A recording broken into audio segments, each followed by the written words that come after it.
iki yolgan.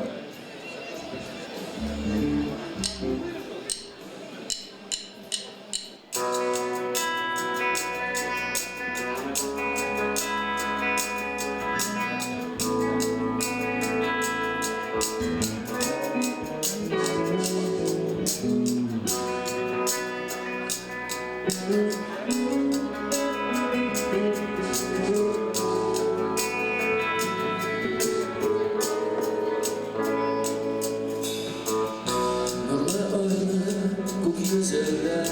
tamaşakın yalanı Ege yoktadır göşeğerlikleri Sinem kulağına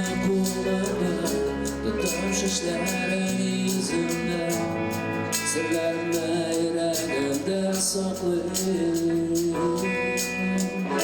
Bitken günler kiri kaymaz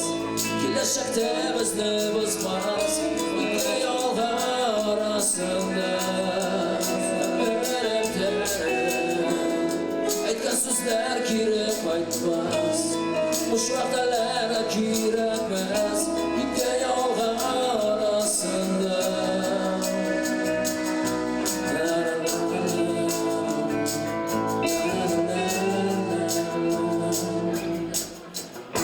İki yollar arasında İki yürek dibe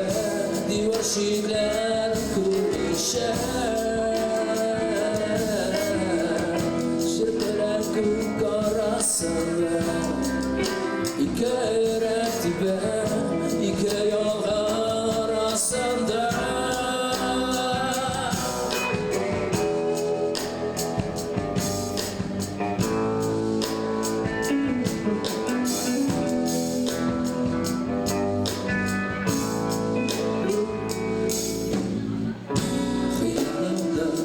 Yaşarını,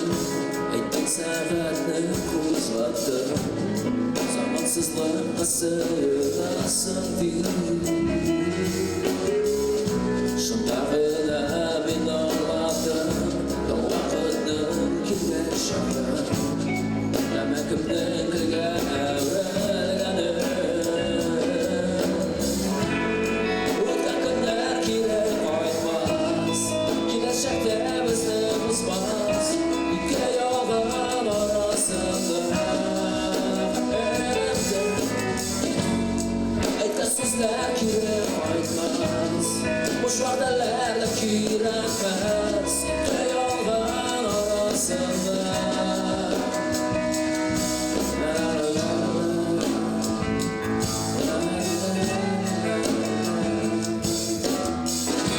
İki yollar arasında İki yürek dibe Divar şiirler